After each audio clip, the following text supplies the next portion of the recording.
Olivier Sudry, bonjour. Bonjour. Vous êtes économiste et spécialiste de l'outre-mer. Alors, c'est le problème de la sécurité qui a mis le feu aux poudres ces dernières semaines. Oui, et le reportage vous l'a bien montré. En fait, il y a un sentiment de ras-le-bol généralisé de la part de la population, parce que la sécurité, je dirais, dans la vie quotidienne, n'est plus assurée. On parle des coupeurs de route et de leur violence. Oui, les enfants se font racketter sur le chemin de l'école, et arrive un moment, on ne peut plus vivre dans des conditions telles, et la population explose en disant, finalement, apportez-nous le minimum qu'on exige de Paris, c'est notamment la sécurité. Bon, la population s'est même bunkerisée, puisqu'il y a deux populations qui vivent face à face, celles qui sont dans des cabanes, ce qu'on appelle les bangas, notamment les migrants, et puis ces maisons qui sont hérissées de barbelés. Et donc on a l'impression qu'il y a deux populations aujourd'hui à Mayotte. Oui, clairement, voire même trois, avec aussi des métropolitains qui exercent leur service sur Mayotte. Mais ce mélange, a priori, pourrait ne pas poser problème. Ce qui va poser problème, ce sont les différences de revenus entre ces catégories de population. Vous l'avez très justement rappelé dans le reportage, Mayotte, c'est un territoire qui est globalement pauvre. 4 fois plus pauvre exactement, que la métropole. 4 fois plus pauvre.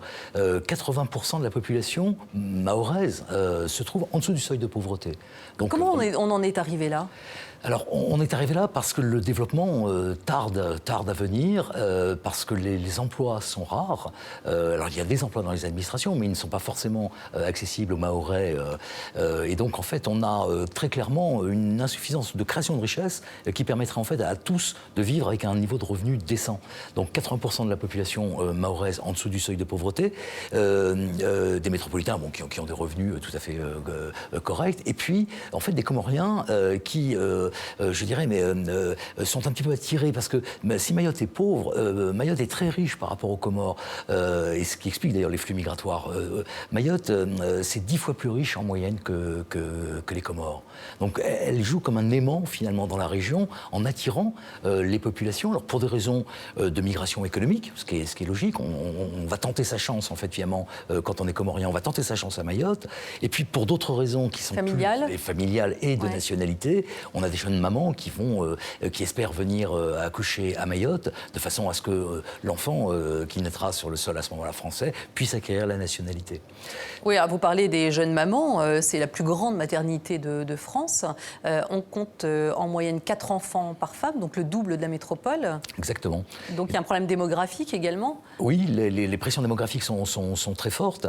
Donc une progression démographique qui est estimée, parce que les calculs sont toujours très difficiles à faire, entre 3 et 4% par an. Pour se donner un ordre d'idée, pour situer ce chiffre, en métropole, c'est 0,4. Vous voyez, 3-4% de croissance de la population, 0,4. Ça veut dire une énorme pression, et c'est aussi l'expression du ras-le-bol, une énorme pression sur les services publics. La ministre a eu tout à fait raison de le dire.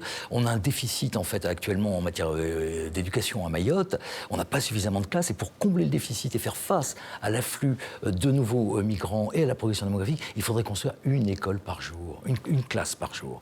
C'est un défi absolument considérable. Est-ce que c'est l'éducation qui peut changer la donne aujourd'hui dans l'île ? Oui, très certainement, mais à long terme. Il faut, je crois, en avoir tout à fait conscience. Bien évidemment, je dirais une population qui est mieux formée aura beaucoup plus de chances de trouver demain un emploi, et un emploi qualifié. Aujourd'hui, on a des problèmes simplement de maîtrise de la langue française. On estime que 80-90% de la population mahoraise ne parle pas le français. Donc, ce qui pose pour nous des énormes problèmes aussi pour nos enseignants et nos instituteurs, par exemple, dans les classes. Comment enseigner le français, comment enseigner en français, alors que l'immense majorité des petits mahorais ne saisissent pas toujours non plus toutes les subtilités de notre langue. Alors le problème, c'est que si le transfert des fonds est important de la métropole, ça risque nécessairement d'attirer encore plus les Comoriens. Donc là, on est quand même aussi dans un paradoxe. Plus on va donner d'argent, plus il y aura de migrants. Plus on donnera effectivement, plus l'effet d'aimant avec les Comores effectivement sera fort. Mais d'un autre côté, quand on regarde les chiffres, on s'aperçoit aussi que Mayotte, et ça participe d'ailleurs au problème actuel, Mayotte c'est vraiment le parent pauvres aussi, non seulement de la République, mais de l'ensemble des hommes. Il faudrait, me disiez-vous, doubler finalement la manne, hein, qui est aujourd'hui d'1 milliard. 1 milliard, alors 1 milliard, c'est des sommes qui ne sont plus dans notre vie quotidienne, mais c'est environ un peu plus de 4 000 euros par Mahorais. Il faut tout de suite comparer cette somme, 4 000 euros de transfert public par Mahorais, à ces transferts, par exemple, en Guadeloupe. En Guadeloupe, c'est 2 fois plus. On est à 8 600. Si on regarde les Antilles, on est aux alentours des 6-7 000. Vous voyez, 4 000 à Mayotte, 8-9 000 en Guyane, qui connaît des problèmes un peu similaires, et de l'ordre de 6 à 7 000 aux Antilles. Il faut harmoniser tout ça. Et paradoxe aussi que révèlent les chiffres, eh bien, c'est que l'effort de l'État en faveur de Mayotte est déjà fait, mais il a même baissé entre l'année dernière et cette année. Quand on regarde la loi de finances et les fonds qui vont aller à Mayotte, ils ont baissé de 7%. Alors on va dire, mais là, les difficultés, on les a tous connues. Ben non, l'outre-mer, globalement, bénéficiera de un peu plus de 1% de croissance des transferts publics. Et Mayotte, c'est moins 7. Clairement, d'ailleurs, les revendications des Mahorais pour un plan de convergence, pour un plan de rattrapage, hein, vous aviez indiqué 4 fois moins, on est 4 fois plus pauvre à Mayotte qu'en métropole, il faut rattraper. Les sommes qui sont exigées, c'est 1,5 milliard, 1,6 milliard. Elles ne sont absolument pas choquantes hein, au regard du retard de développement et peut-être de l'insuffisance des transferts. Ce que propose Mme Girardin, est-ce que c'est suffisant ?